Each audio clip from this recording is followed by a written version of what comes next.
is it there in your part of the world? 8 o'clock at night.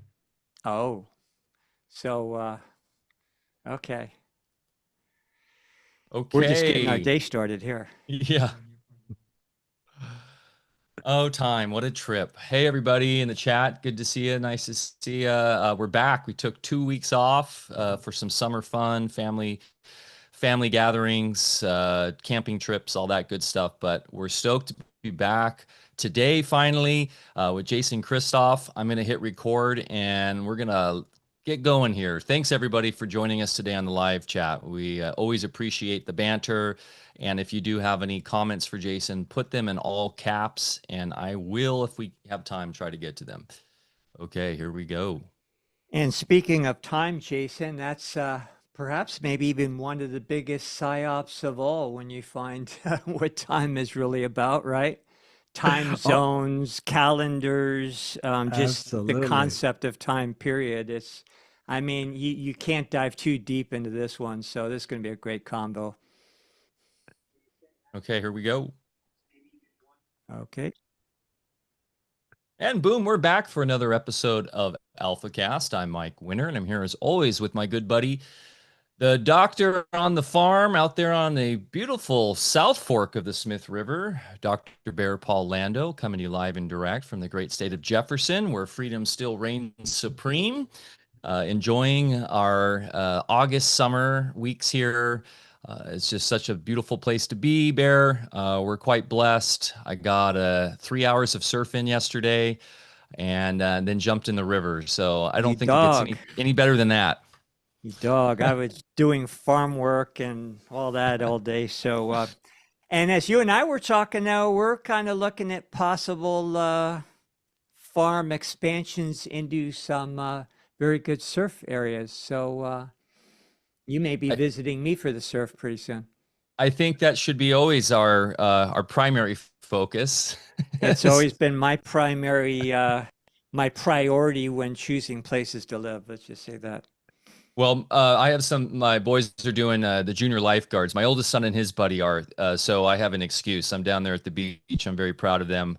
Fourth year in a row doing junior lifeguards. It's quite challenging, but they get to learn CPR every year. And yeah, it's just really cool to be at this place. Jason, like you were asking, how's life on the coast? We really do live in that sweet spot. You know, we're up in the mountains from the coast, but it's 35, 40 minutes to get down to the gorgeous wild beaches of Southern Oregon and the tip top of NorCal. And as you know, Mike, one of my sons was here visiting and brought my two granddaughters, and they were out in Kelly's surf pool recently, and B, who is one of my granddaughters, was surfing tandem with Jerry Lopez and out there with Kelly Slater and all these guys. So they're continuing the surfing tradition in my family, which I'm very happy about. I figured the best thing I ever did for my kids was putting them on surfboards when they're about 4 or 5 years old.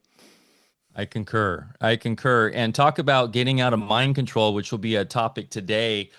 Getting into nature, right? Moving your body and taking charge of your life. I don't know if there's a better sport that encapsulates all of that. Nope. Yeah, but we're on today with Jason Christoff. It's been a long time coming, actually. I had the pleasure of interviewing Jason. What was that? God, 3 years ago now, maybe or more. I believe it. 5 years ago. Wow. Geez, man. This is a long time coming then. I think that was for Reunion Summit or the event. I can't remember. One of those summits we did, and that was fantastic chat. And really looking forward to hearing all that you've been up to since then, because I know you've made some major moves and have been very involved on the international level in terms of getting your information out and trying to really move the needle on the grander scope, if you will. So that's just great work you're doing.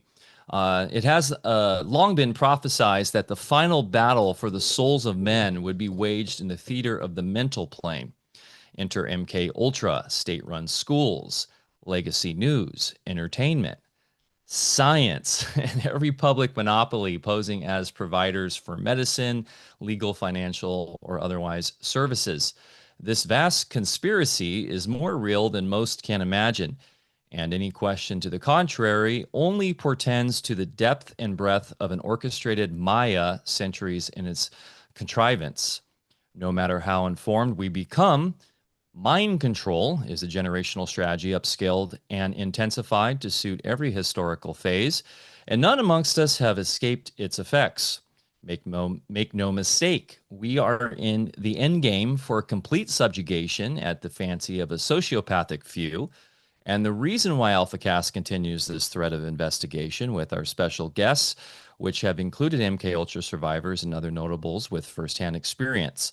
Jason Christoff is a mind control researcher, has spoken on the subject of mind control at the US Senate, the EU Parliament, the Japanese Parliament, and the Romanian Palace of the Parliament. Jason operates an international psychological reprogramming institute where he teaches health professionals and members of the general public how to use positive forms of mind control to make their lives and the lives of their patients better. Medical doctors, chiropractors, high-end health coaches, and people from all walks of life have benefited from completing Jason's training. Jason is set to release his first documentary titled Planet Mind Control this fall. In order to win the battle that we're all in today, Jason believes that each citizen must educate on the basics in relation to how mind control works and how to avoid becoming a victim of it. Do not miss this very special episode today, and definitely want to share this with your friends and family, as it is now incumbent on each of us to self-purge the toxic indoctrinations of these mind parasites or suffer their intended consequences. Bear Lando, take it away, my friend.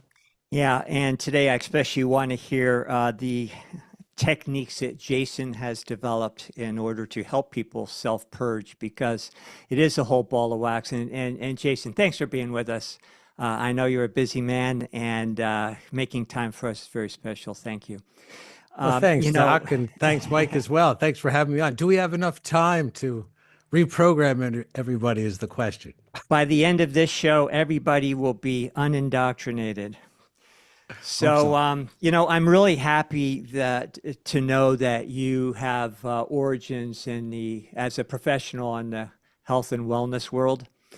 And that's so important in my clinical experience. First off, what caught my attention is that what I was experiencing clinically did not match with what I was taught in school, especially medical school. So I had to go back to the drawing board and figure out what the heck was going on. And the hardest, let's just say the most difficult thing, because I had a very challenging practice. It was mostly people with chronic degenerative issues, cancers, and all that. The most difficult thing was to change their minds. And, myself, even though I had the benefit of much experience and alternative education to understand what a lot of the general population doesn't have, and I was also able to prove it out in my practice, those indoctrinations run deep, as far as what causes disease and so forth. And in my opinion, the AMA are really the pinnacle of mind control. And if they can control our biology, as you explained very deftly, that's the whole ball of wax. That's where things start. So maybe we could start out and you could just give us a little brief summary of how you transition from your vocation in the world of health and into this subject matter, and now making, a really good impact in the international stage. So thanks for what you're doing. Thanks for being with us. Again, thanks for having me. And yeah, I owned a small chain of fitness clubs, and I was certified through the Czech Institute. I believe maybe Paul Czech. He's a very good. Very aware of his work. Yeah, he's very good. So I got certified in his techniques, and I had a lot of people lining up to train with me. And I found, unfortunately, that although the money was going toward me to train them, these people, for the majority, were very afraid of being their best selves. They wanted to lose weight, or they wanted to stop drinking wine, or curtail their coffee, or get to bed on time, or hit the gym, or even make appointments with me. But it really never materialized. And it was getting sort of what you would say hard spiritually. And because I was taking their financial currency and they weren't getting the results. And it looked bad on me too. And I didn't want to get paid for a service and not follow through. So I emailed the Czech Institute and I said, well, has anybody else come across this where the clients seem really afraid to change? And although I'm giving them the diets that work and the exercise programs that work, and I'm showing up and helping them through the routines, they just can't change. What is going on? They said, well, they're under mind control. There's group dynamics. It's mimetic programming. And I said, what? Why would anybody not want to be their absolute best if they could just hit these markers and then voila, their goals would materialize? And I think I was talking to the lady, Paul Chek's assistant, called Vidya at the time, and she said, well, I'm going to send you some things. We teach this farther up the ladder. And I said, well, I can't come back right now. Can you send me some things on this mind control and mimetic programming, group pressure, group dynamics? And she sent me some things and I dove right in and I started to use some of these applications to try and finally change the behavior or reprogram their subconscious, which is a big part of mind control. And it was really working well. And I thought, wow, this is the answer. You know, it's never the answer though, right? You just keep on going down the rabbit holes. But I started to teach it to people online who are having trouble with different aspects of their life. And I got so busy, I became full. I couldn't really run my fitness chain that well because I was getting so busy online. So I decided I'll open up sort of a psychological reprogramming institute and I'll teach people how to do it themselves with their own clients or their own patients. And then I was giving talks around Canada and met some medical doctors had basically thought, wow, this is why my patients can't get in shape. Chiropractors were the same. This is why our patients can't stop smoking or drinking or doing drugs. So I managed to give some presentations to some pretty connected people. And then I started getting I got invited to the European Parliament to talk, and I was as shocked as anybody else. Like, what am I doing here? I'm in Brussels, Belgium. What am I doing here? But we kept traveling on this sort of speaking tour. My job was to basically sort of explain what went on from 2020 forward, why there was so much compliance, why it worked so well. And that's what I still sort of do today. I try to educate. Got the documentary coming out. It's going to be very hard hitting. Will explain absolutely everything a person needs to know in regards to mind control and how the media impregnates you with your thoughts, ideas, and behaviors outside your conscious awareness. Well, it's no mistake that you ended up where you were at because, I saw your testimony in front of Congress with Ron Johnson. And let's just say that you very eloquently stated your case and also were, well beyond anybody else in that chamber. So they were definitely in need of your tutelage. So you're definitely born for this. Thanks, Doc. I mean, I had to be a little careful. I only had 5 minutes. You don't want to open up some kind of big can of tinfoil hat worms. So I gingerly stepped around any sort of landmines there. But I got the point across, absolutely. Yeah. And also, as you understood very well, you're talking to a lot of people that are highly compromised and can't admit out loud, even if they agree with you. So, yeah. Yeah, it was completely bizarre visiting that structure, that system, that energy field. And I think mission accomplished. You get some mind control information into that forum, and it's going to help someone somewhere. And that sort of information helped me at one time. And you don't need a lot. You just need someone to tip your curiosity in the right direction, and it can have a huge impact on someone's life. Yeah, absolutely. In treatments, when I was engaged clinically, we developed ways to not only prioritize and sequentially treat, what was going on an individual basis. And it was a neurological system where we could access neurology very directly, no different than sitting down on a keyboard on a computer. But what was always necessary, and I just want to kind of set up the next level of conversation with this, is we had to simultaneously affect the limbic system. And I did it primarily with points on the ear that would, like the keyboard for the brain is what those auricular points are, and treat that limbic system at each stage of physiology or biology that we're addressing with other treatments. Because as you know, and I've heard you speak on it, the limbic system, of course, the seat of emotion and that sort of thing. So if we didn't erase the memory of those beliefs and emotions at the same time, then the physical component or the component of treatment that was addressing the physiology was, didn't have lasting effects. So maybe, Right. yeah. So if we could like segue into how they go about just this deep indoctrination, because every cell of our body is a recording device and very sensitively records every bit of this information that is inputted into us. So it literally has to be purged from every cell in the body.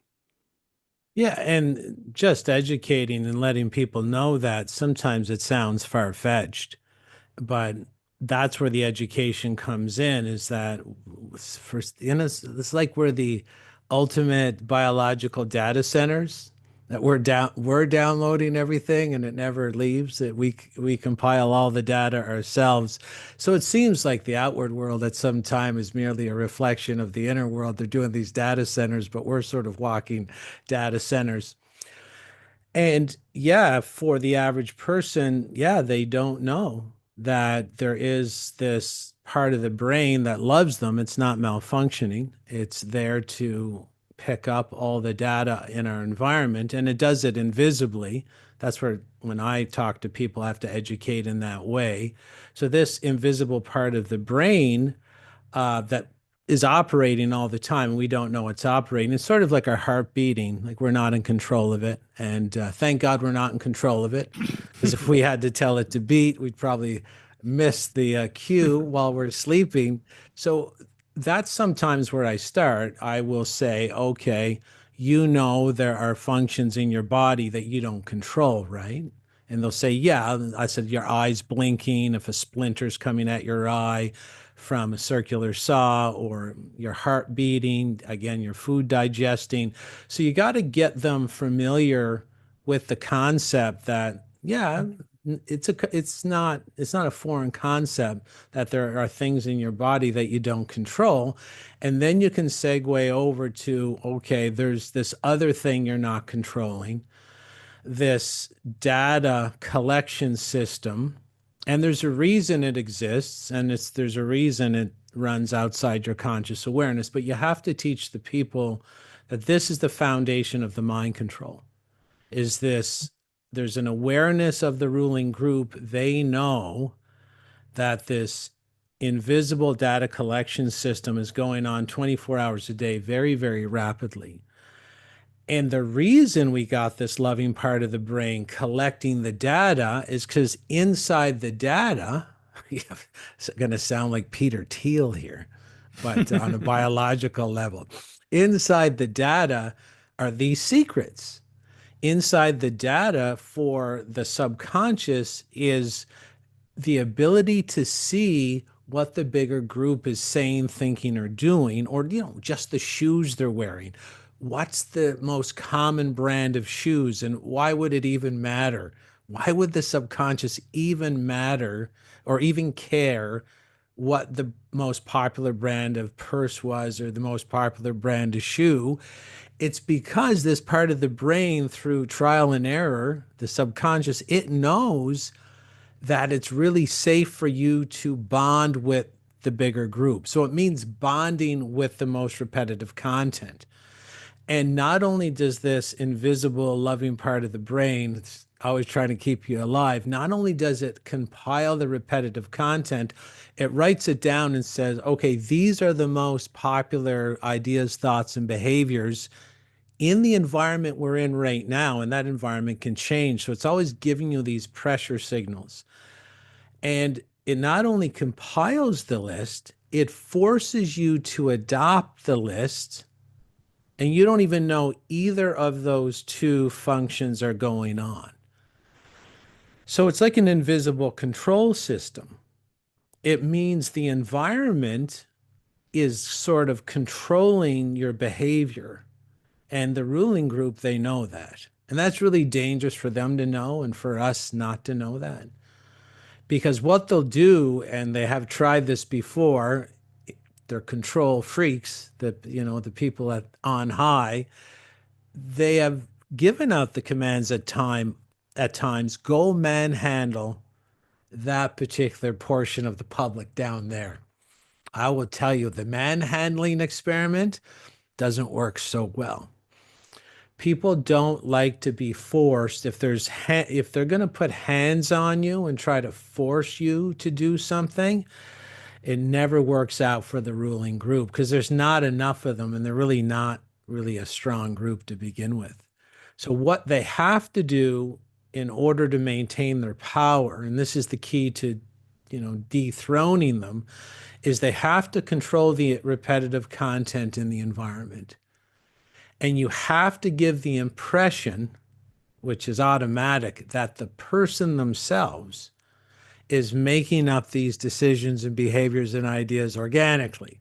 That system of control works in perfectly because you're giving the public this illusion of control that they need to participate in the tyranny, and you're getting your way as the ruling group at the same time. You're tricking the people to do exactly what you want them to do by controlling the environment. So when you know this system of rule, sort of like people farming manual, is in effect, you can start really understanding what went on, say, just in 2020. And you can understand what goes on every day as well, because it's daily.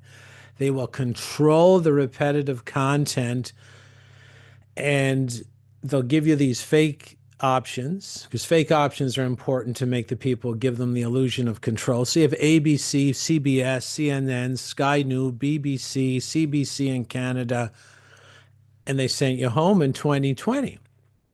And no matter if you went on the internet or you went on X or Facebook, you went on the news, it's all the same repetitive content. And you'll notice that there's a lot more censorship, right? When it rolled out, like I was getting banned.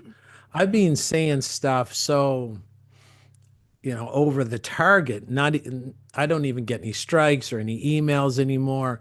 But the thing about mind control is there's a certain duration where you have to control the repetitive content in its entirety for the spell to be cast. But once the spell's cast, you can sort of back off a little bit. I don't know. I haven't come across any research which would indicate what the time duration is for a spell to solidify or into set concrete. I'm not sure. But obviously today you can say anything you want, but if you dared question the narrative early on in the psychological operation, you were going to be censored and banned immediately. So there's a big push in the initial stages of a psyop to fully control the repetitive content, and that's what we saw in 2020. So all psychological operations, whether it's med school, it doesn't even really matter if it's the Super Bowl or you going for a Starbucks coffee or you going to buy Pizza Hut or Under Armour athletic gear or Nike shoes. It's all about repetitive content because you're very neurologically tribal. So you would see Nike, Nike, Nike, Nike, Nike, and your subconscious, which loves you, just wants to protect you. And the minute you go down High Street, the shopping area of your community, and you see the Nike swish, it's your subconscious that alerts you through emotions that this is a safe purchase to make, that it's the safest purchase to make as long as Nike did their job and flooded your eye, your gaze with their particular logos and slogans. So repetitive content equals what the bigger herd is doing. And group pressure and group dynamics are obviously in the Solomon Asch conformity experiment. I'm sure everybody knows that one. That's what repetitive content is. It's the bigger group. And your subconscious doesn't even care if what the bigger group is doing, unless you could learn to interfere with it. You can see that in 2020, the bigger group was doing some stuff that really worked against their genetic self-preservation mechanisms, and they did it anyway. And most things that most people like, I'll throw myself under the bus. What I used to do up until the age of 35, I was doing it not because it made my life any better, but because I was getting drowned with repetitive content to the point where my subconscious literally would drive my behavior every single day. And I was into drugs and alcohol, steroids, and just basically anything else the bigger herd was doing. And your subconscious can pick up not only particulars like steroids or drinking, let's say drinking, that's a pretty big repetitive particular, but it can open the aperture and look for bigger patterns in the list, like you won't fit in unless you destroy your body in some way, or you disrespect yourself, or as long as you're not healthy, you'll be accepted by the bigger group. So there's particular repetitive content hidden in the matrix, and then there's like wider aperture, what I call insidious programs. They lurk in the background. They're much bigger. They're bigger patterns in our society. And when you focus in on what I call insidious program, it can get really, really dangerous. Yeah, and so there's the mind indoctrination technologies, and also they're predicated on weakening the herd before they expose the, people to these things. So maybe we could speak on, this could be hours, all the ways they've degraded and depraved us in, mind, body, and spirit. Absolutely. Some at least 20 years before the whole COVID thing happened, and especially in the pre-internet years, some of us were well aware because we had to deal with the whole AIDS alleged epidemic. And in that, we were exposed to certain characters like Fauci and what was really going on with the false flag in the first place. And so we were predicting that the psyop of all psyops in the future was going to be another medical false flag. And we were also aware of some things that were developing behind the scenes. What we didn't anticipate then is the technologies that would be available, which are absolutely breathtaking to me. If I could put myself back in those years and, appreciate, the point that they brought us to now. Now those technologies, can be used for some good, but unfortunately they aren't being used that way. So can you speak a little bit maybe on the importance of returning our bodies, our physiology, our biology back to its full integrity, and how we might do that? Yeah, well, I mean, you definitely said a lot there. And again, when we come across the average person, I always want to go slow. I know it is hard for the average person to believe that the COVID, I mean, what happened in 2020 was planned sort of decades in advance and different steps. So I realize that's hard to fathom. But 2020 was a mind control operation. In all mind control operations, there's some very firm rules. Mind control is about group dynamics.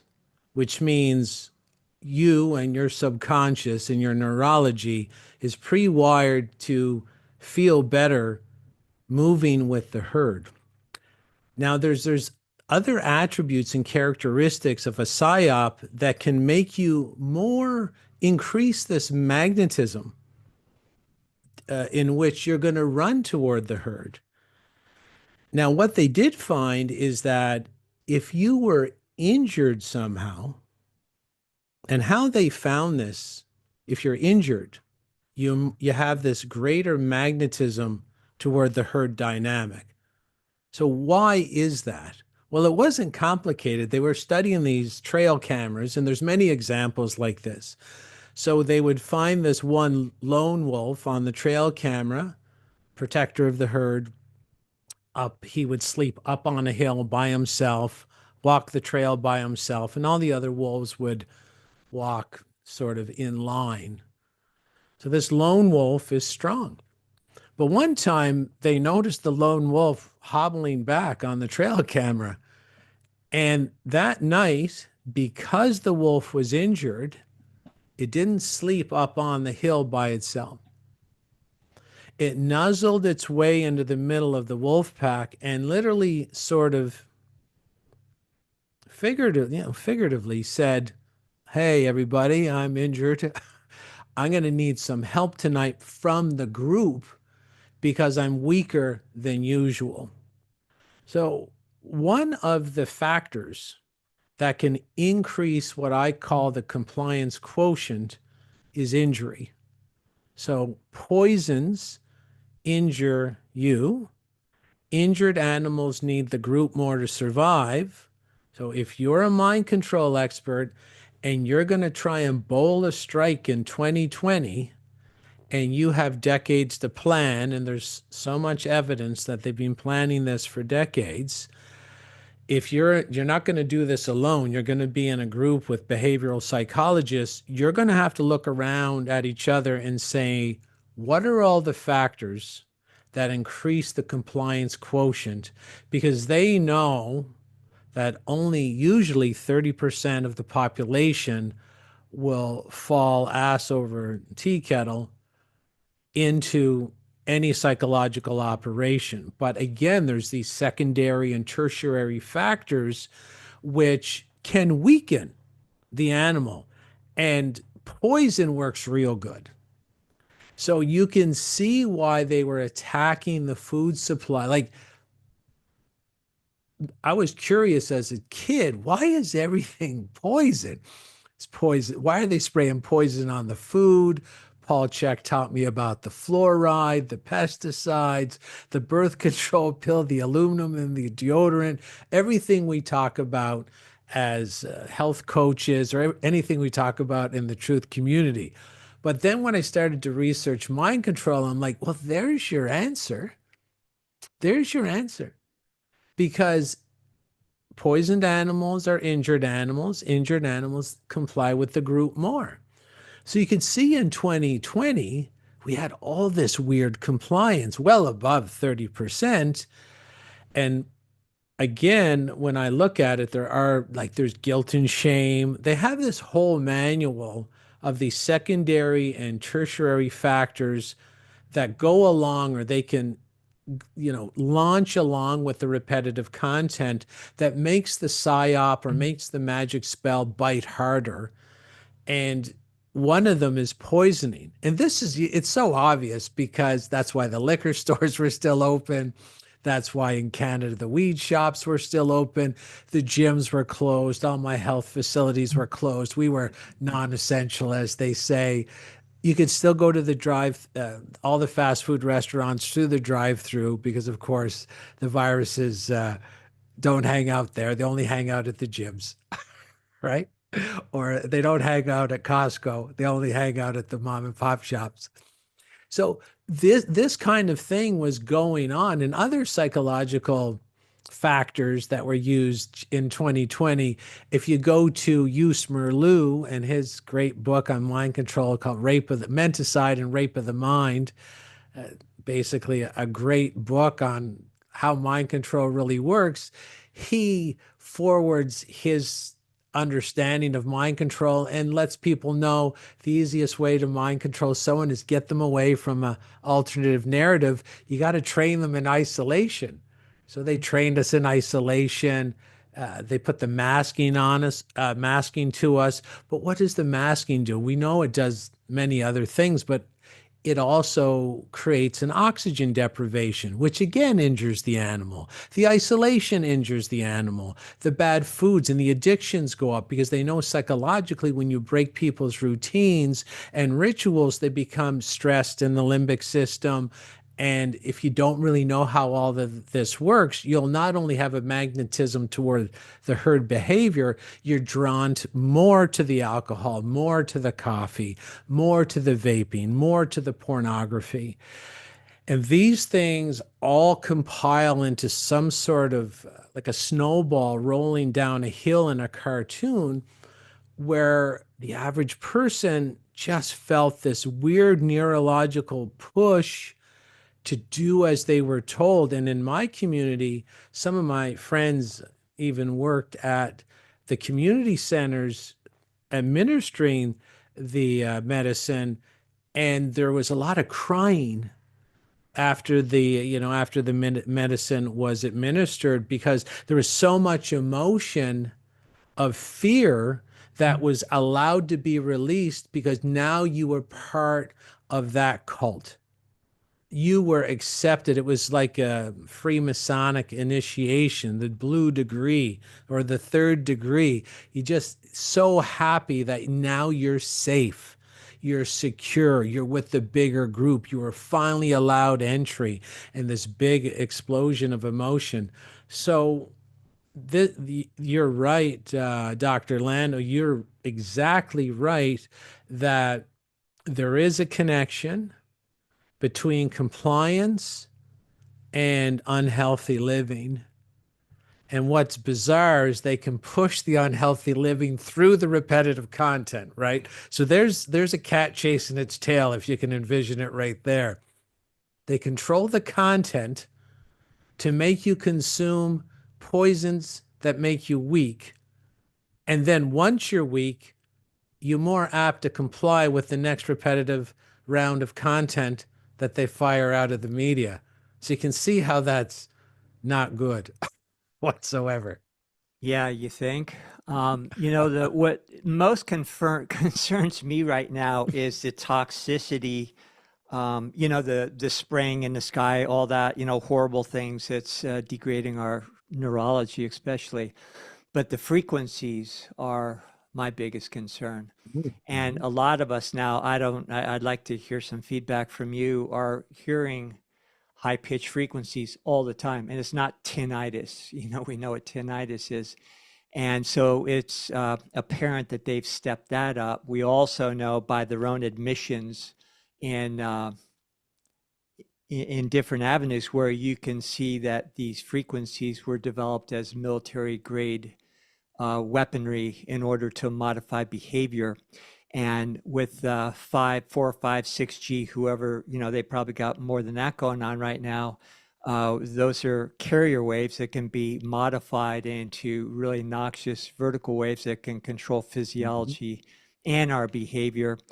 And here we all are, with our devices, we're speaking across them right now. So I know that we have the ability to overcome even that. On the other hand, it's a tall order for most people, even those of us that are actively, doing practices to counteract them. So where do you see this happening? Is there hope with the technological advantage that they now have? Oh, there's always hope. The human body is remarkable.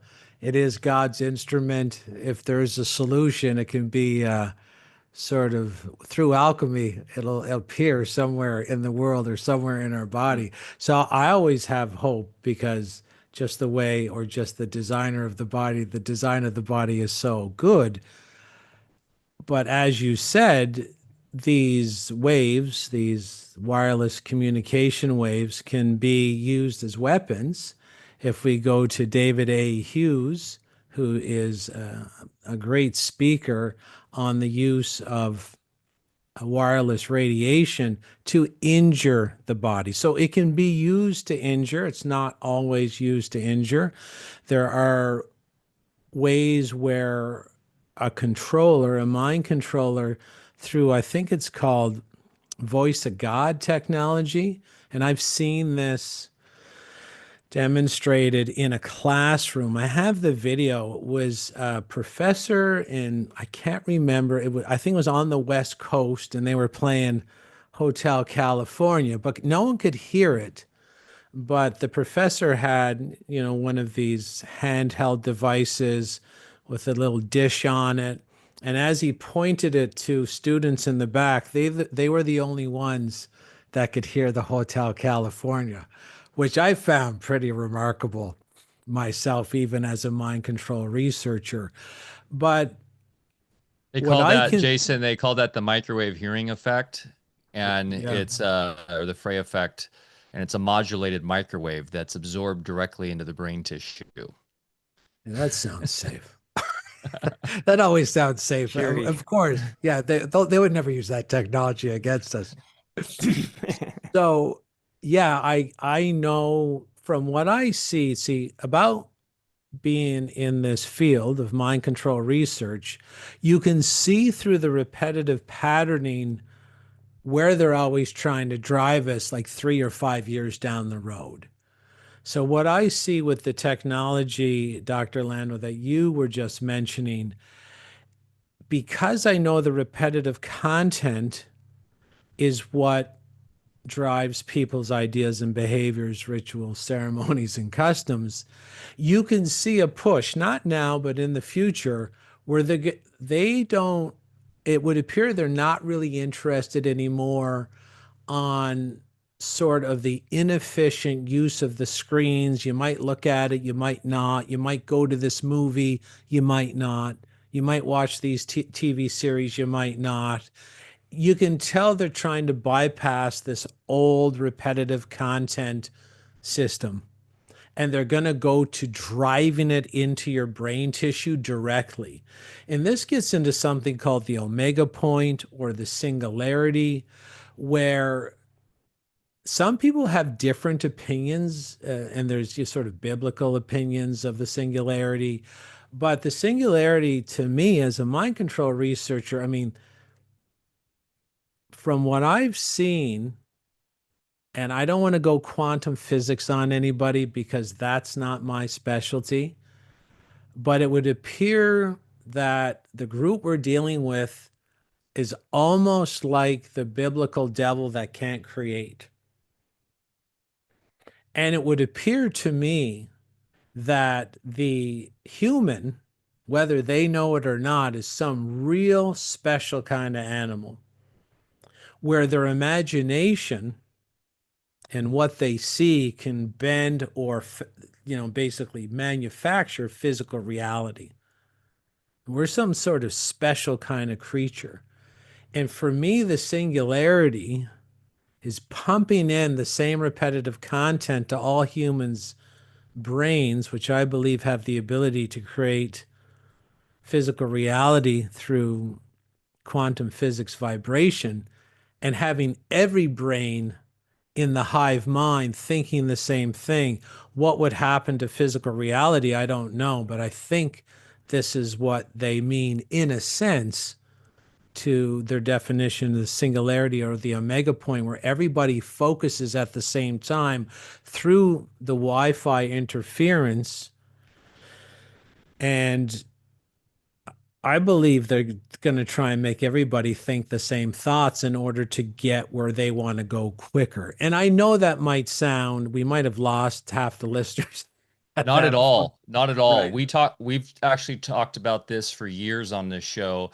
We call Okay. them the synthetic overlays, and how I talked a lot recently on my Substack about this notion of us in a holographic universe. Mhm. That's what we're in, and we're all part of that hologram in the way that we actually perceive the outside world. So we all are, you're right, interfacing in a sort of fractal way with this from the smallest point of reality to the great whole we're all experiencing, and that's how it all works. However, because they I think they somewhat understand that, but they're kind of lost in the particle physics. They want to reduce everything into material, definitions.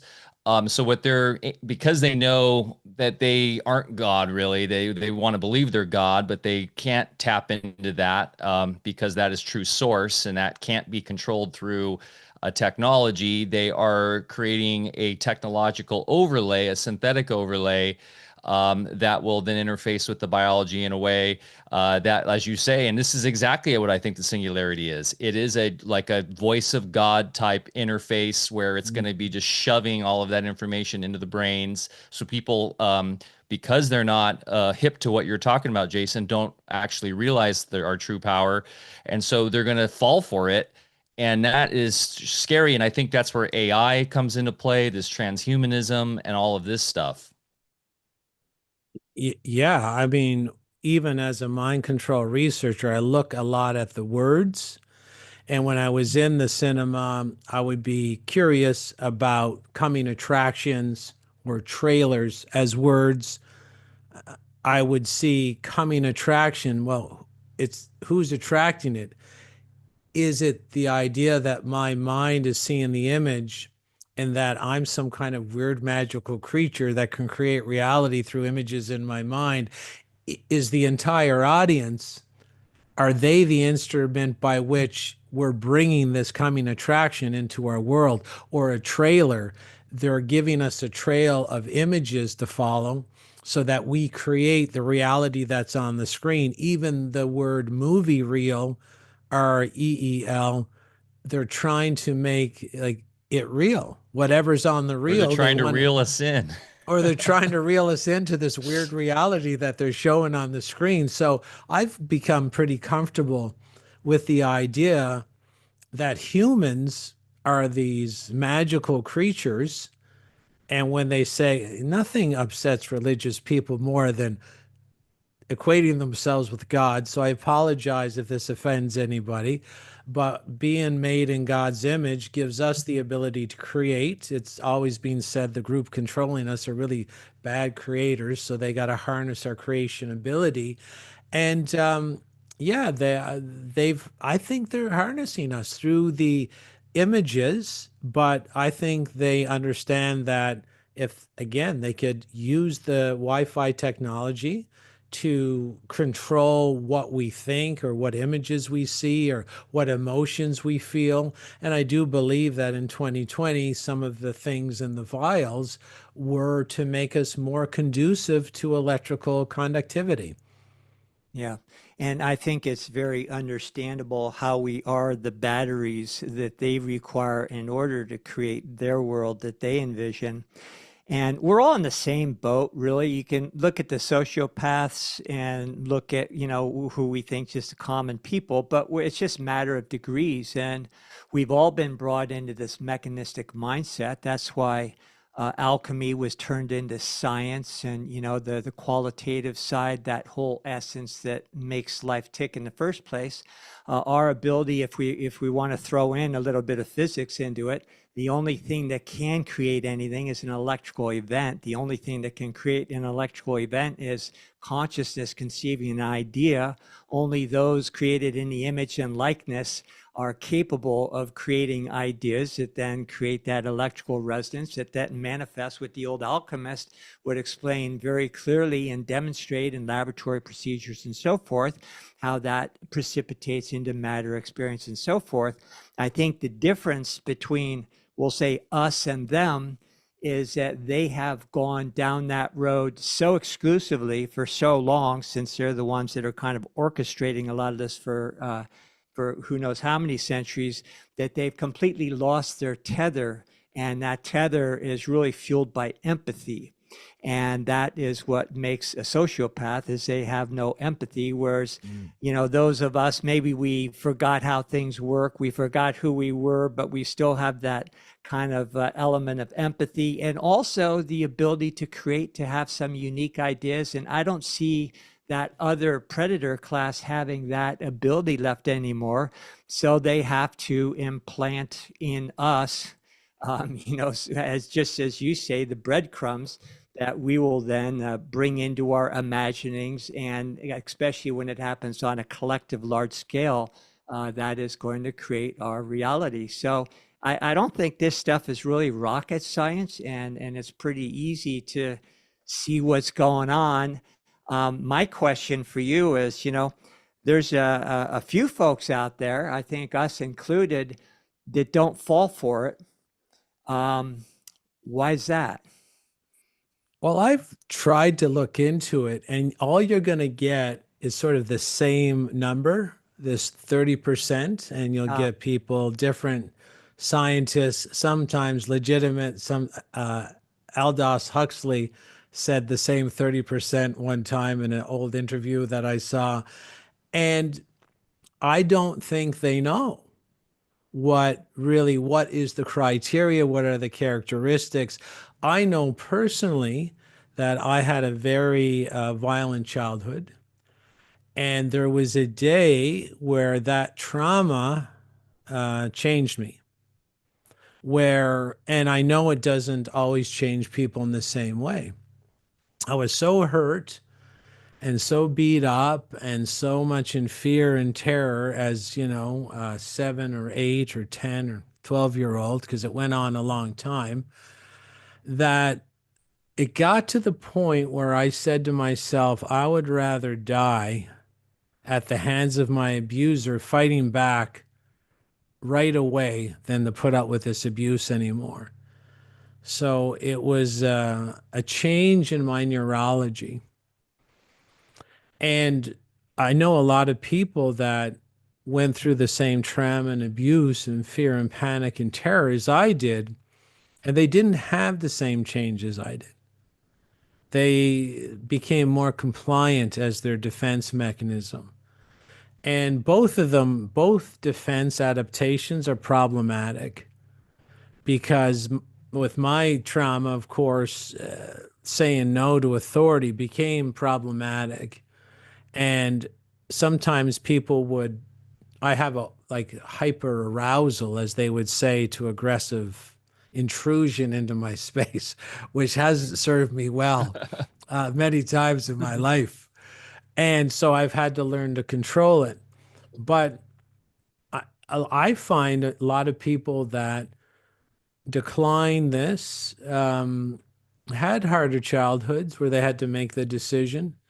And I don't think there's a strength factor. There's a strength factor as well, like a morality, like a spiritual morality or ethics that's inside the soul, I find as well. And of course, the data mining that they're mimicking from our natural data mining, everything they do seems to copy our perfect design. But I believe they would like to data mine all our points. I mean, most people might not be aware. I think the average American has like 10,000 data points per person on some kind of internet grading system, that there's AI grading our behavior all the time. I believe they would love to know the characteristics that produce the non-compliant ones. I just don't know if they'll ever figure it out unless they get our DNA, because I think it's a spiritual genetic frequency where we have some sort of connection that hasn't been severed yet. Yeah.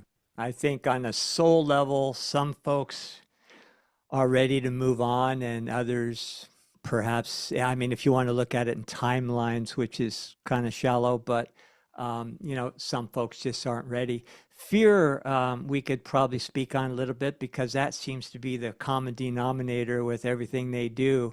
And phenomena that I observed in my practice is treating people with so-called terminal diseases.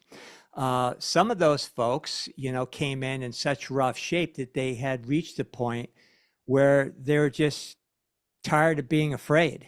They said, screw it. What have I got to lose? And just like your story, your personal story, they just stopped being afraid. And actually, that's when they turned around their physical condition. Yeah, fear it's a weapon. and it's invisible. It's an invisible weapon. It's part of the fifth generation warfare model. So this is a phrase, I forget the gentleman. I think he came out in 2007. I just wrote a chapter in a book about that gentleman in the fifth generation warfare model. And there's a fifth generation warfare model, and it uses a lot of psychology because most everybody would get up in arms if infantry was rolling down the road or bombs were flying everywhere. So they use these psychological weapons, and fear is a huge part. And most people in the truth community know that fear really changes brain function. It really shuts down the prefrontal cortex. And again, not going back to the soul or the God talk or source talk, but I do find it odd that this is called the temple. And this is where the prefrontal cortex and frontal lobe is. And it would appear that this is the router to stay connected to source. And if you're in fear, that blood flow analysis and sort of electrical conductivity analysis will show there's this slight or moderate inhibition of the prefrontal cortex area, which is the higher IQ area, by the way. It is the long-term thinking area. It's the administrator of the whole neurological complex. It's supposed to check the behavior, the thoughts, and whatever words come out of your mouth before you act on them. So when you're in fear, this administrator, very logical administrator, goes offline. Some say a little bit, some say a lot. And it goes offline, and then the limbic system is activated. This is what fear can do. Now, the limbic system, again, there's no malfunction here. It's a part of the brain. It's there for a reason. It's a part of your defenses. It comes as standard equipment. And it is there to make emotional decisions, flash judgments. It's not very moral. It's not very ethical. It's not very compassionate because it's designed to be like that. If a mugger came into my home and the mugger's in the hallway and further down the hallway is my child sleeping in the crib, obviously the limbic system will go on, and it being sort of a short-term thinking, primal, reactive system that's not going to think of the legal implications of protecting the baby, obviously there's some advantages there.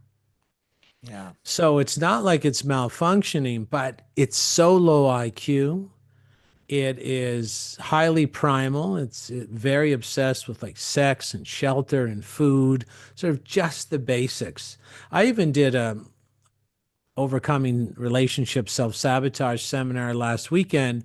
And again, when you're in fear, you're overly sexual as well. You can go both ways. You can go overly sexual, but a lot of times people don't know how their own neurology works. They don't know why the screen is trying to scare them with a case demic based on the RT-PCR. And they don't know, the average person won't know why they're pumping in February of 2020, the famous video of a man in Wuhan doing a face plant, what looked like a face plant, but go back and look at it. He broke his fall with his hands.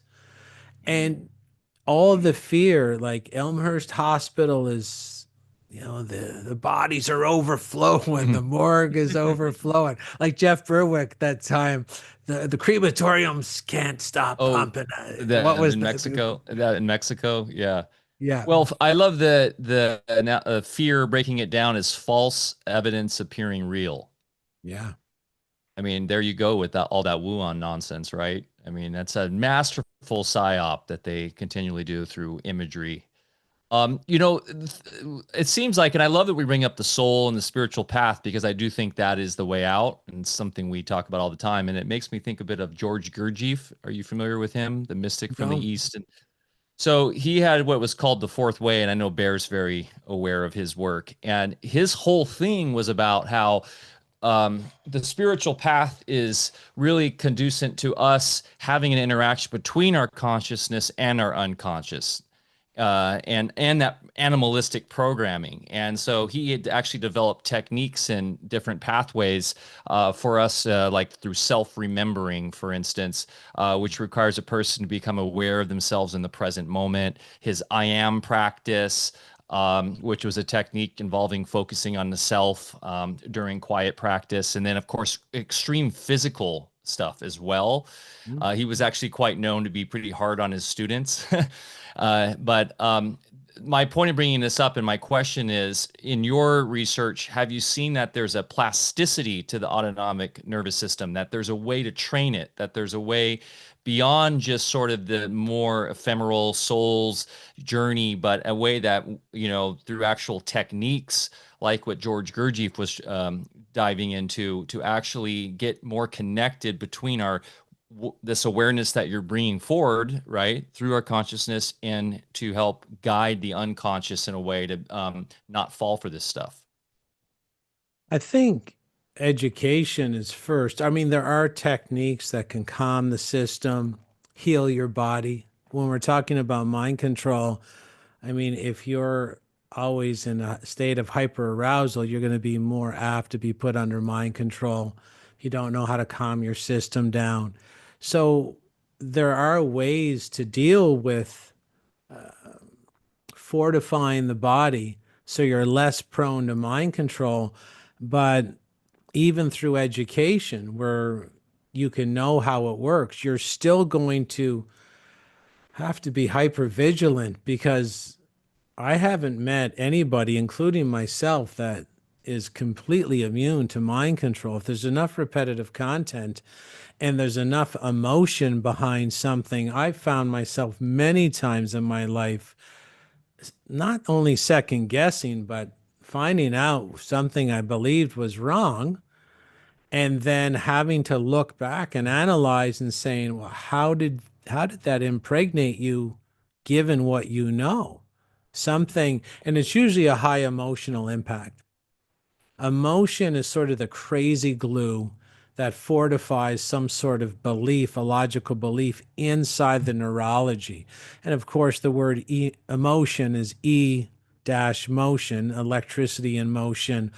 And those electrical currents can actually program us like the fingers of a computer programmer on the keyboard. And if you look at something like with a high emotional impact, 9/11, the Butler incident with DJT, and you can see it can really go a long way. The high emotional impact can really go a long way to cementing that belief in someone's mind where they can't question it. So I think it's not all trial and error, but I don't think there's any way to get through it other than trial and error with a lot of education in your bag as you're doing it. You have to be tenacious, that's for sure, because to interrupt those neurological loops, it's it's a warrior's path, is what it is. And in anthroposophical medicine, we understand how those loops keep perpetuating themselves. You know, you have a certain neurological input based on what's registered in every cell of the body, and then that in turn keeps reinforcing the same in the cells, and that is conveyed to the blood system. The blood system conveys it to the cerebral spinal fluid. From the cerebral spinal fluid, it goes back to the astral plane, and from the astral plane reprograms the same thing into our neurology. So if you understand that circular mechanism, there's ways to interrupt it, and it can be very helpful for people. On the other hand, you still have to do the work. And again, it's definitely the warrior's path. Yeah, well, you one really thing gotta... too, Oh, one go thing too, ahead, Bear, man. that we talk about a lot, Jason, is like in that astral, which some people go, oh, astral, but I mean, there's a lot of even like mainstream It's no militant. less physical or real than your arm. Yeah, and I just bring it up because it's driven by emotions and desires and feelings, right? So this we even here in this chat, and it's just the way that we cognize realities. We tend to intellectualize stuff, and we get into this, the mind thinking of how do we can put this out in language. But I do think an important element to discerning the world outside of these mind control patterns is through the feeling, right? Getting into your feelings, getting into what it means to be here at this time as this living, vital, God created being. And that's what we try to do at like Music and Sky and these events where we get into the body, we dance, we do, breath work, and we get really grounded in what it means to be alive and versus looking at the projections, of that synthetic overlay, the media, the screens, the news headlines, and all of that stuff, right? So yeah, Jason, do you have any personal practices that you use to sort of, I mean, coming from the fitness world as well, where you can kind of get grounded in that way and sort of reset? I have to always try to calm my immune system down. Sometimes I have to wouldn't be my immune system, just be my nervous system. So like today I went played tennis early, got a lot of sun over here in Riga, Latvia. I'm eating organic food, try and stay away from caffeine, eat the organic food as well so that there's no pesticides on it. Because, of course, if you give someone pesticides and get into their hormonal changes, you're going to see their limbic systems on because you just poisoned yourself. I tanned outside today, obviously without toxic sunblock, for about an hour and a half. And I try to go to bed at 10 o'clock. So I use most of the check principles when I exercise, when I eat, the way I live. And then, of course, I try to make room for beauty in my life. I like grand architecture. I like beautiful restaurants that are beautifully decorated. I like going out in nature. I have a fantastic, loving, and supportive partner who I completely enjoy being around at all time. So for me, and obviously I don't watch TV, but we don't have to watch TV to scare ourselves anymore. We don't have to watch John Wick 1 through 4, Equalizer 1 through 3.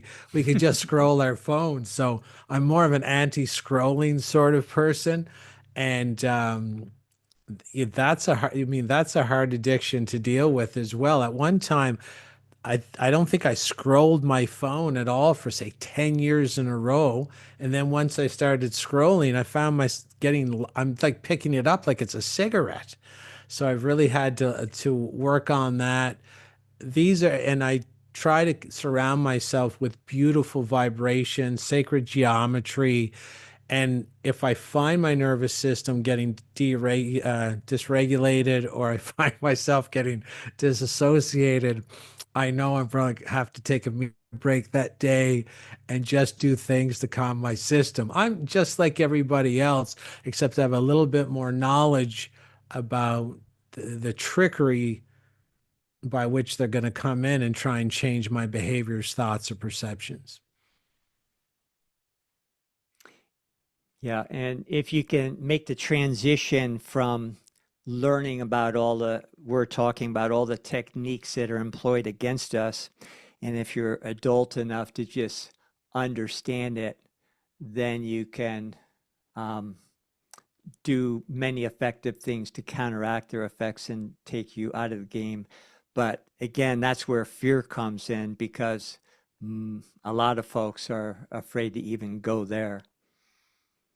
Yeah, I'm for me, I'm prone to be fear, in fear. And sometimes because fear is such a natural place for me, if I'm at peace, it feels uncomfortable. So I've Mhm. had to make myself comfortable with being at peace. I've had to feel my body getting afraid when I'm doing a lot of the work I'm doing lately. I mean, I've been doing it a long time, but as truth tellers, we do have to channel a lot of energy that has the potential to burn our nervous systems. It's like channeling fire sometimes when I'm writing an article or doing an interview. So we have to have really strong neurological systems, strong brain tissue, strong everything. Like we have to have strong tissue integrity. And that's why I always tell people the first step to starting to be a little bit more impervious to mind control is simply becoming healthier Hmm. because you're not injured. As we told you, we explained already, injured animals need the herd more. And if you're strong, say you're strong financially, strong spiritually, you know that everybody's going to die. I don't want to I don't want to take myself out in a medical experiment. That doesn't make any sense. So strong spiritually, strong financially, strong sometimes it has to be strong physically because sometimes you'll be walking by a clinic and everybody's lined up and getting their experiment, and you walk by and they might even know, hey, Christoff, you don't believe in this. And they might even come over and try and elbow you a bit or get physical with you a bit. And if you're not physically strong, you might just envision that before it happens and it feels safer to comply. Yeah. So strength is a real big thing, and you don't have to be a UFC fighter or anything, but can you eat a little bit more organic? Can you get to bed on time? Can you wear the blue blocking glasses? It's all about these little baby steps where your power will drift back, and then you sometimes people don't know. It feels you don't have to do too much to get this big, like, wow, today feels so much better than yesterday. And I feel like I can do something. I remember this one guy I was training, coaching once, and I have an intake form and it says, how many uh, cups of coffee do you have a day? Because caffeine is sometimes a big problem for mind control. And he put down three. And I said, well, 3 cups isn't so bad. And he goes, sorry, I had to cross it out. It was 3 pots. I said, 3 pots? What? And then, of course, as a coach, the first thing you're thinking is like, oh shit, how's this guy even alive? He's going to die right here inside the office. But we got him down in about 6 months to a pot of coffee. And someone might say, oh, he's still like, you got to focus on the win because he just cut his caffeine consumption 66%. So that's a complete win, right? It's about progress. It's not about perfection. And if you go in with that perfection attitude, sometimes you can intimidate yourself not to start at all.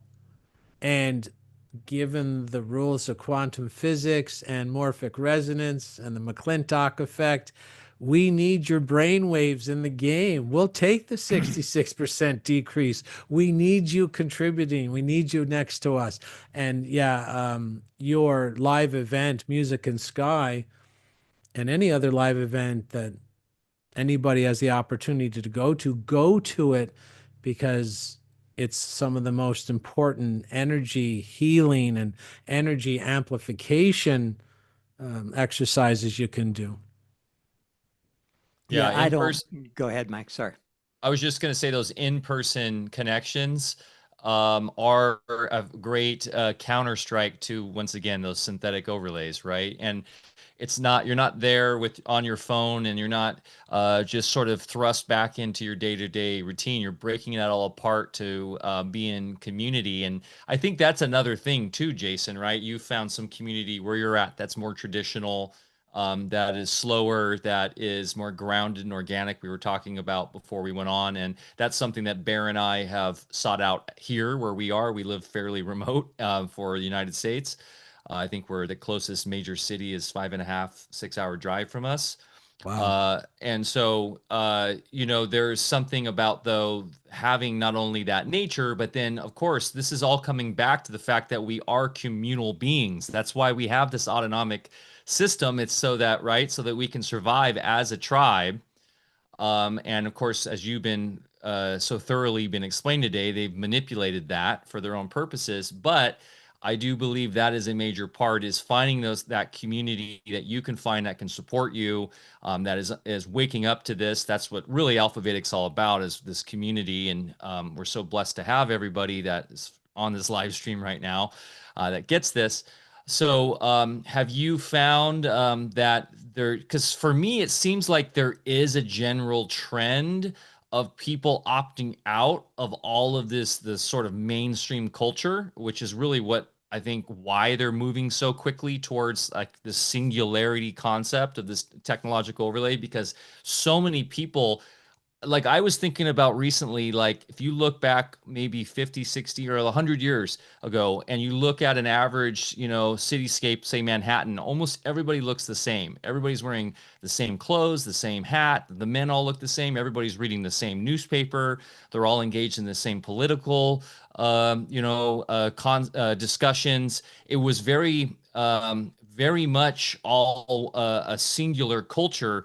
Now we have a lot more diversity, and I think in thanks to the internet, there is good that comes out of this. So I think that there are I know that there are just some phenomenal trends right now happening within this awake alternative community. Have you been witnessing, since especially 2020, the growth of that? And do you see that as a good trend and as a counterpunch to their plans? I see a lot of good trends. I think even the live events are starting to gain momentum again. I think community is really important. I'm seeing a lot more of that. Like you have your own community here. There are a lot of younger leaders and coming to the forefront, like yourself, Mike, myself, and Dr. Lando. We've been doing it a long time, but it's good for. I don't know how old are you, Bar? I don't know. I lost track. Okay, well done. Let's just say he was crushing it in the 60s, late Yeah, 60s. but yeah, I'm In like, yeah, and in the 90s, I was part of a steering committee that was putting on events internationally where we're drawing in 4 or 5,000 people at a crack for week-long things, and we our speakers were, before they were famous and old like myself, G. Edward Griffin and oh David Icke, yeah. and the whole crowd. We're doing that way back when, and now we're all old dudes together. But sorry, go ahead. Yeah, but that's great. I mean, the foundations, and it's great because most of those speakers and yourself, I mean, you're only getting better. Your information is absolutely fantastic because you blow anybody's mind right out of the water. But there's a lot more people tipping their toe inside areas that they wouldn't go before. And that's what we need. We're seeing a lot more courage to consider alternate views. And I think that is where we need to go. And I think for every sort of ultra conservative stick in the mud stance, I think the way the system operates is somewhere else in the energetic field, someone willing to counter that energetic push in the opposite direction just sort of appears out of nowhere to balance out the system. I like a lot of what I'm seeing. Okay, this group is pretty good with its tech and trying to put the shackles on us, but there's smart people on our side as well in the tech world that might even be smarter than their best tech people. And all we need is to see the mousetrap clearly, and I assume something's going to come to the forefront. So I'm very hopeful. I I always plan sort of for the worst and hope for the best, and I think it'll be somewhere in the middle. But I see a lot of beautiful trends emerging that are undeniable, and just the bravery of people to write and video and give conferences and to speak outside the lines, and they get further and further outside the lines. That's the biggest trend I'm impressed with. So whoever's doing that, and to you, Doc, and to you, Mike, well done, and thanks for being the leaders. And there's millions of us, but thank you. Well, thank you too. And it's the old saying, "One with God is a majority," and it really is true. When you tap into the larger authentic grid, you're drafting the universe. You've got the whole universe behind you.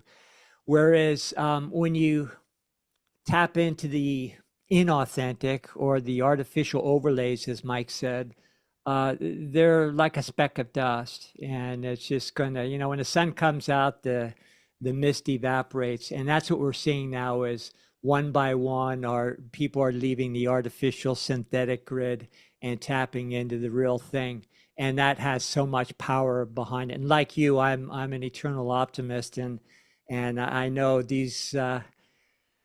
Predators aren't going to, they don't have a prayer of succeeding. On the other hand, I think what our true role is maybe to provide the service of offering information for folks that haven't been exposed yet, so that they can make their own decision and maybe mitigate their suffering. Because when you go down that road, the consequences are severe. Mhm. Yeah, we've all faced those consequences, lonely nights, feeling like we're going to be attacked. And I'm pretty good at regulating the attack by the majority. It's gotten to me a couple times, though, in certain particular incidences throughout my career. But yeah, people will need some help. They're going to need some support, and they can get the support online. They can look forward to these live events that you do, and or they can just watch on a regular basis. Like, for you to present something on a regular basis, it gives someone an appointment, something they can count on, and that's very important for security, safety, and bonding inside our neurology. And so many are stepping forward to do things like that, but I'd always highly suggest the in-person events as sort, not the ultimate healing, but where you're really going to feel a big emotional difference when you're done. Yeah, agreed. So, Jason, can you tell us where we can find your work, best websites, and things that you'd like to share with our audience? Yeah, and if anybody wants to email, I can give them this presentation. Email me at info@jchristoff.com. That's a single initial J, and Christoff. Yes, I know it's Christ with an OFF on the end. So info@jchristoff.com. My mother says never to say it like that, but it's the easiest way to say it. Sorry, Mom. And she believes in Christ, but I think she thinks I should never use his name like that. But basically, I can provide this very good presentation. I usually charge like $199 for it. Anybody listening today, they can have it for free. Just email me and ask for the mind control presentation, the COVID mind control presentation. And I do a breakdown of all the modalities of mind control used over the last 5 years. And I also give the solutions. So if you email me, I'll also put you on my private email list. I do some mini podcasts here and there, write a lot of articles, and share a lot of other people's podcasts and videos that I think are important. But if you just want the report, I'm pretty sure you'll find it very interesting, to say the least. And the solutions, of course, are really valuable. My website's jchristoff.com. I have the show in the show notes here. I have your two links, freedomfromselfsabotage.com and jchristoff.com. So you guys can find that in the show notes below.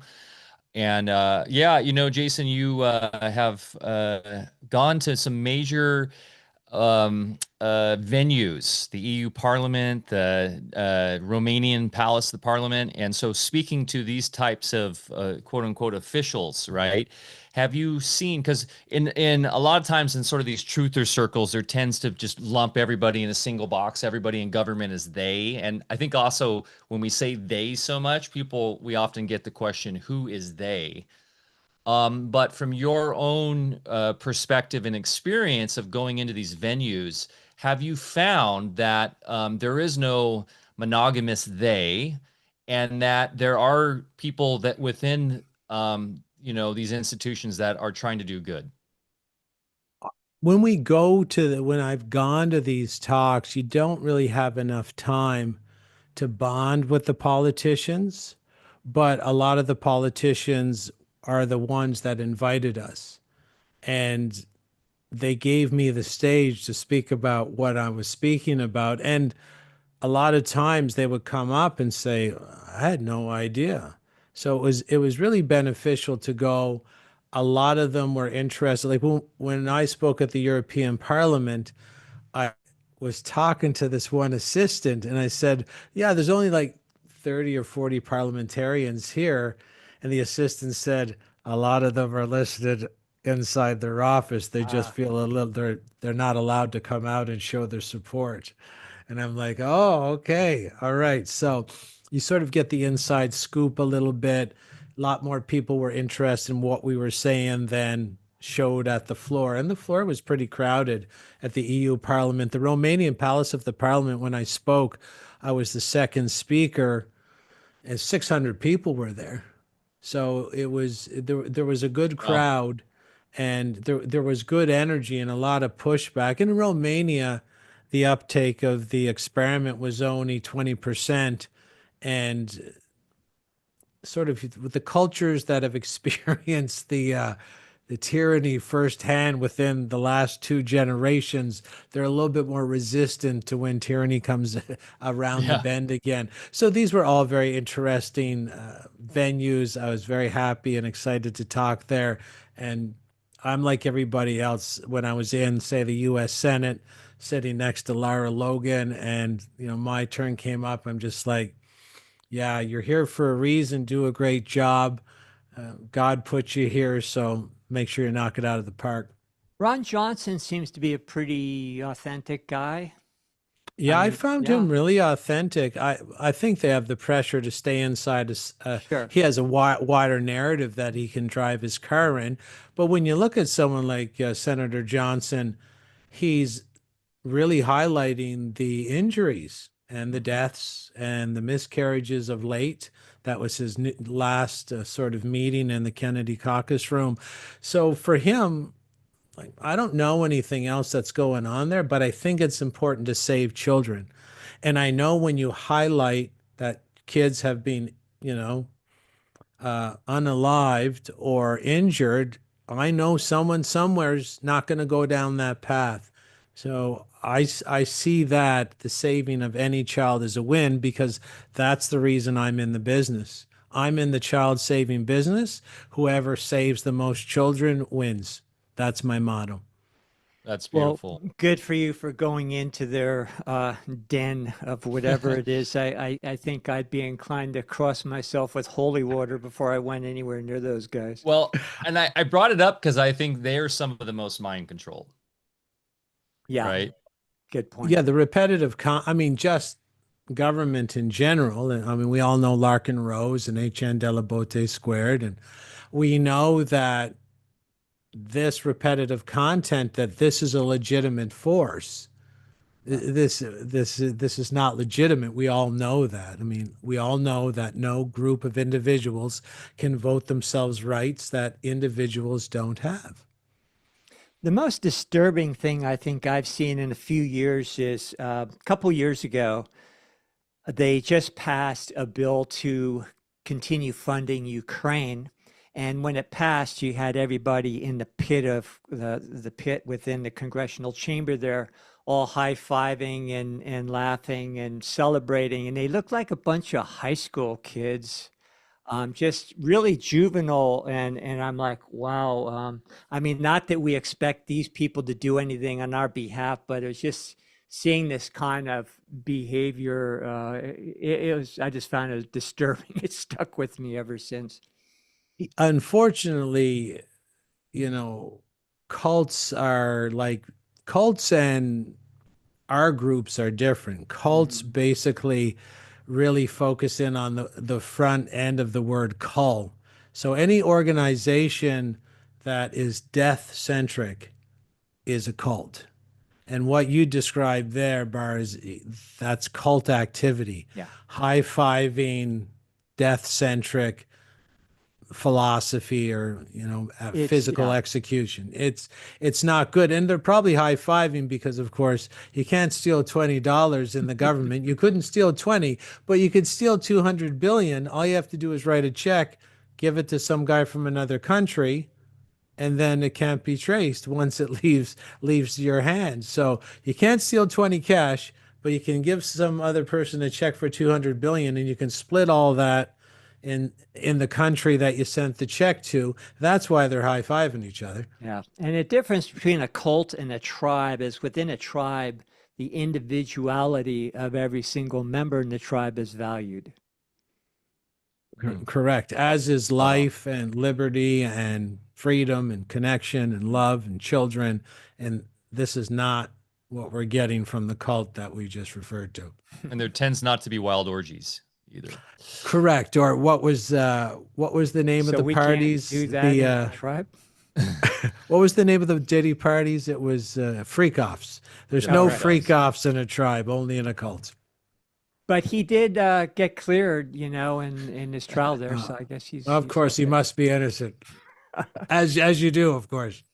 Jason, this And- has been an absolutely wonderful conversation. And again, thank you so much for all your brave work that you're doing. Just amazing. Fantastic.